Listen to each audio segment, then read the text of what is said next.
بیماری بھی نعمت ہے. حاجی امداداللہ صاحب رحمۃ اللہ علیہ نے تقریر درس مثنوی کے دوران فرمایا کہ بیماری بھی نعمت ہے، اس سے گناہ معاف ہوتے ہیں، درجہ بلند ہوتا ہے، تکبر مٹ جاتا ہے، ساری تقریر اور تمام جو ہے واہ واہ سب نکل جاتی ہے اور واہ واہ آہ آہ آہ سے تبدیل ہو جاتی ہے. اتنے ہی میں ایک شخص آیا، اس نے کہا حضرت میں بیمار ہوں، میرے لیے دعا کیجیے، یہ بیماری میری دور ہو جائے.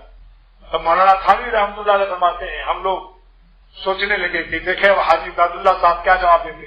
ابھی فرما چکے کہ بیماری نعمت ہے، اب نعمت کے ظاہر ہونے کی دعا کیسے کریں گے؟ حضرت حکیم الامت منتظر ہو گئے کہ میرا پیر حاجی امداداللہ سے وہ کیا جواب دیتا ہے، کیونکہ اگر کہتے ہیں اللہ یہ بیماری دور کر دے تو کہہ چکے بیماری نعمت ہے، تو نعمت کو بھگانے کی کیسے؟ تب حاجی صاحب کی دعا سنیے، یہ ہے اللہ والے، یہ علماء ان سے سبق لے رہے ہیں. یا اللہ، دعا کا مضمون حاجی صاحب کی دعا کا مضمون، یا اللہ بیماری بھی تیری نعمت ہے جیسا کہ میں ابھی تقریر کر چکا ہوں، اور تندرستی بھی تیری نعمت ہے. بیماری کی نعمت کا سہارا تحمل ہم کو نہیں، ہم کمزور ہیں، لہذا بیماری کی نعمت کو تندرستی کی نعمت سے تبدیل کر دیں.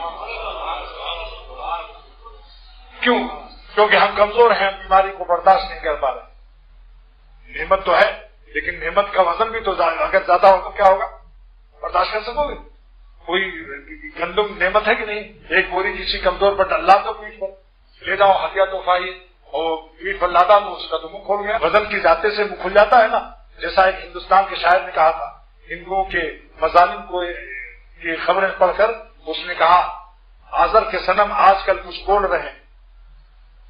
آذر بت فروش بت پرست حضرت ابراہیم علیہ السلام کے ابا کا نام ہے.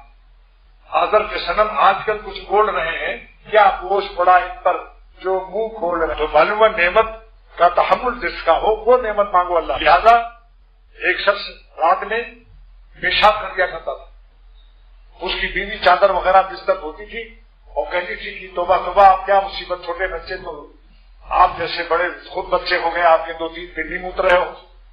تو اس نے کہا کہ بیگم صاحبہ کیا کروں، شیطان رات میں آتا ہے، جنات، وہ مجھے ناودان پر بیٹھا دیتا ہے، کہتا ہے کہ یہ ناودان ہے پیشاب کر، میں پیشاب کر لیتا ہوں، جب آنکھ کھلتی ہے تو بسترا میرا ہوتا ہے. تو بیگم صاحبہ نے کہا کہ وہ شیطان جب آتا ہے تو جنات کا بادشاہ ہے، اس سے کہہ دو ہم لوگ بڑے غریب ہیں، کچھ پیسہ ویسا ہم کو دے دو، خالی بستر پر متا دیتا ہے. تو اس نے کہا بہت اچھا، میں اس سے کہوں گا. جب شیطان خواب میں آیا کہا ناودان ہے، کہا ناودان نہیں ہے تو ہم کو دھوکہ دیتے ہو، تو میرا بسترا ہے، دیکھو بھائی ہم غریب لوگ ہیں، کچھ خزانہ کہیں سے لا کے دے تو تم بادشاہ ہو جناتوں کے. تو اس نے کہا یہ پہلے کیوں نہیں بتایا، تو میرے دائیں ہاتھ کا کھیل نہیں ہے، بائیں ہاتھ کا کھیل ہے، شیطان سب کام بائیں ہاتھ سے کرتا ہے، اس لیے اسلام شریعت منع کرتی ہے سب کام اچھے سیدھے ہاتھ سے کرو اور گندے کام ناک وغیرہ صاف کرنا ہو بائیں ہاتھ سے، استنجا بائیں ہاتھ سے. اس نے ایک بورا اشرفی اس کے پیٹ پر خواب میں ڈال دیا، خواب میں خیالات کے اندر تخیلات.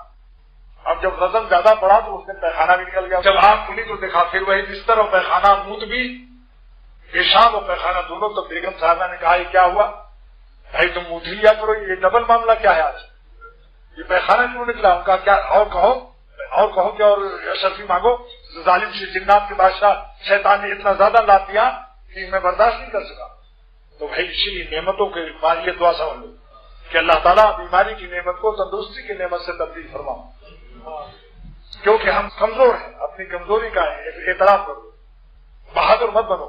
حضرت عمر رضی اللہ تعالیٰ عنہ کو جب بخار آیا تو کہا ایک صحابی نے کہا اتنے بڑے بہادر ہو کر ہائے ہائے کرتے ہو.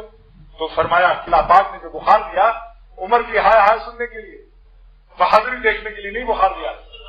میری آیتی آفزاری اور میری ہائے ہائے کے لیے یہ دیا ہے. اس لیے یہ بھی بندگی ہے، یہ بھی ادائے بندگی، صحابہ سے سیکھو بندگی.